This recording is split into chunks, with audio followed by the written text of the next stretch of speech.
Hey, you know what I think I should do today?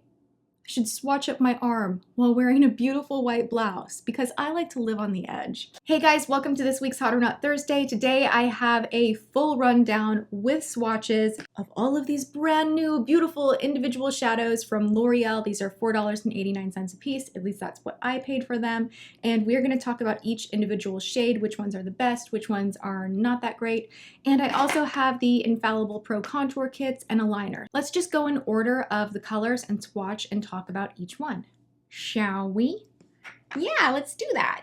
That sounds like a great idea, Tati.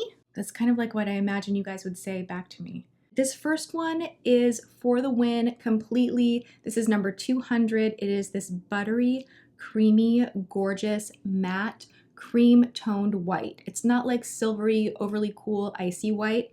It's just a beautiful, creamy white. You just grab it with your fingers all over the lid. If you want to throw a little color in the crease, little liner, you're, boom, done, out the door. It is a beautiful, just kind of creamy, matte shade.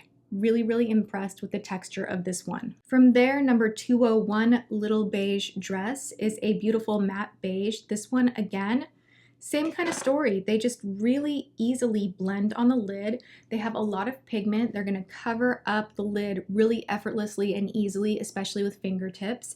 And that's my preferable way to start out applying these, especially the matte ones, is just to use your fingertips.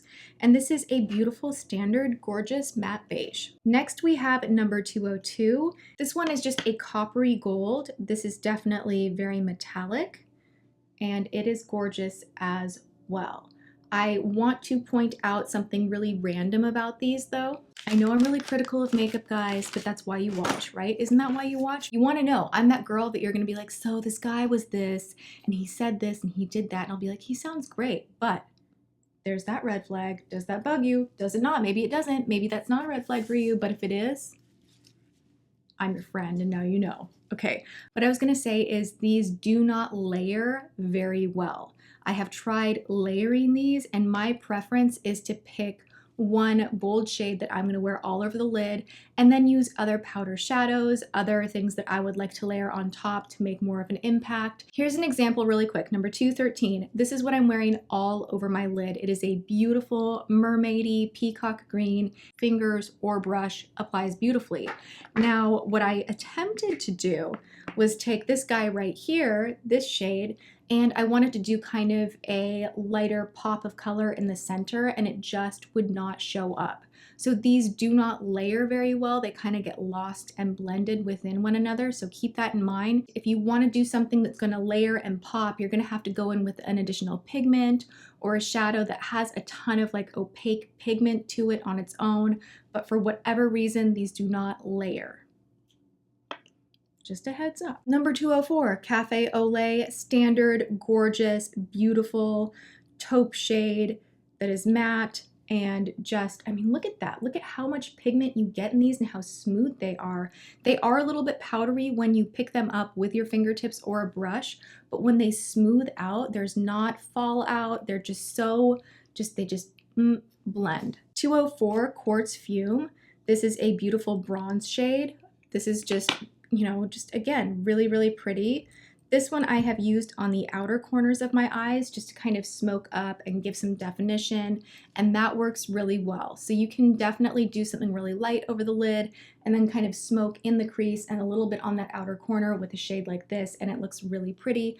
I have also used this one just completely on its own, all over the lid, just with a little bit of mascara, and it just does a nice, soft, kind of bronzy, smoky, chocolatey look that's really easy to do. Number 205 I have not used yet, and this is the only one that I opened up that was super kind of powdery. Like you can kind of see the edges, just it wants to be more powdery than the rest of them, but it is just a really intense silver, really cool toned, kind of, not silver, like a white silver. You'd have to be in the mood for something like this or need it as a specific highlight. I don't particularly reach for shades like this too often, so I wasn't that excited about that one. Number 206. Now this is really similar to 200, just with a pink undertone. If you see, same kind of an opaque, bright type of a thing, but this one is much more pinky than number 200. But they have the same feeling on the lid, so it just depends what kind of a color you like for your eye. Number 207, this I have used a lot already. It is just like that perfect metallic taupe that I think everybody looks beautiful in, and it's not overly metallic. If you have that hesitation to wearing shimmer and you feel like it might exaggerate things you don't want to exaggerate, and you don't want it to look like that like try too hard look, do you know what I mean? This is the perfect shade where you can really build up the intensity. It's not going to go on the lid this intense. It's going to be more something like this, where you can see a little bit of that shimmer, you can see a little bit of that shine, but it is not going to totally overwhelm the eye with like a glitter bomb. Number 208, it has a little bit of gold micro glitter, and this is a beautiful shade. This is a little more difficult to blend, like when you get kind of out here, you really have to build up so it doesn't look patchy. But the color itself is really unique, and those teeny tiny micro flecks of gold make it very interesting and really flattering.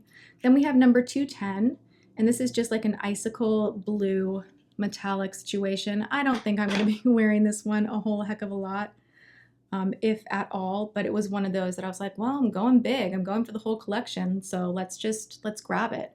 But it's just a blue icy metallic type of a thing. And then number 211, I actually was really excited about this. I was like, oh yeah, I could do like bold blue on the lid. I could do like some black and depth on the outer area, big lashes, kind of similar to what I'm wearing right now. Doesn't apply that great. It's just not, do we see how it's a little bit patchy and a little more tough to blend? And it does that kind of stain thing where if you don't blend quickly enough and you get things in the wrong area, it's going to immediately stain that area and it's hard to balance things out.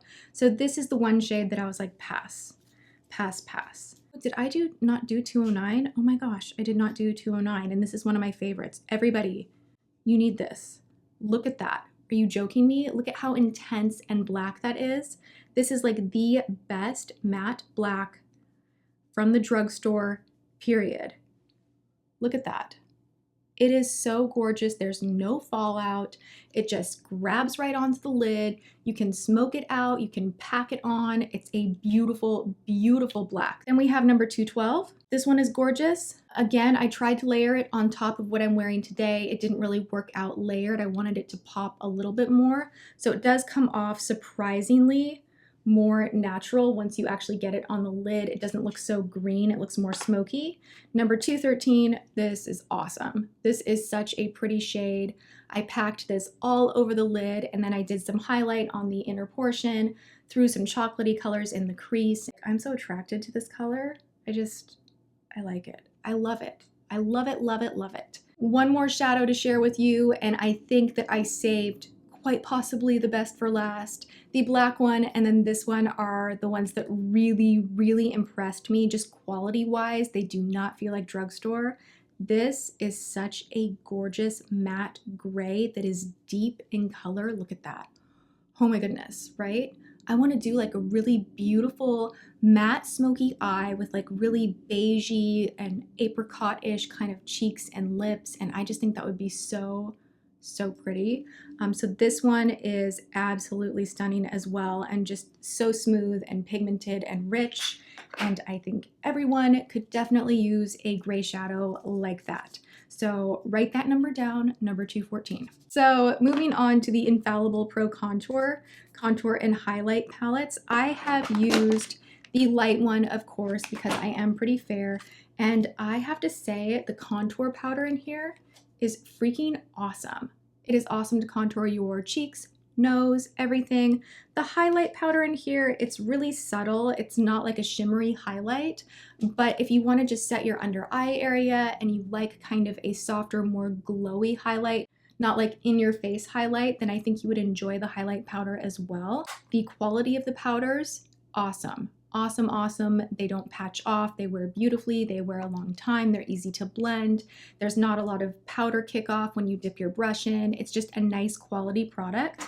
And I got the other two so that I could swatch them for you. Of course, on me, the light works the best, so I've just been consistent with using that on my face. You do get a really interesting brush in here, and at first I was trying to use it because you can kind of anchor your nose a little bit like so, but I still just preferred using a flat contour brush like the NARS Ita. I do think it's really nice that they also brought out a deeper, duo like this that has your deeper shade, and then something more apricot, which is going to work as a beautiful highlight or under eye setting powder for darker skin tones. So good job, L'Oreal, with this one. The last item I am going to talk about from L'Oreal I didn't like. The Infallible Black Velvet Liquid Liner. The brush on here, you look at it and you're like, ooh, that is fuzzy. It is kind of velvety. This might be kind of cool. And it is really intense in color, but it is difficult to apply. I feel like I was getting liner everywhere that I didn't want to get it. And I used this, I think, 3 different times. And every single time I had to use other liners to kind of correct. And then I just gave up on it. I 100% prefer the lacquer liner, the actual gel eyeliner. And if you're looking for a liquid one right now, I do like the Physicians Formula. They came out with that new one that has a squiggly tip. And the tip of this just didn't work out for me. So there you have it. I hope you guys enjoyed this Hot or Not List swatches. I do have, as mentioned, even more from L'Oreal. So if you want to see the rest of it swatched, and in another video like this, please give this video a thumbs up. Thank you so much for hanging out with me, and I will see you in tomorrow's video. Mwah.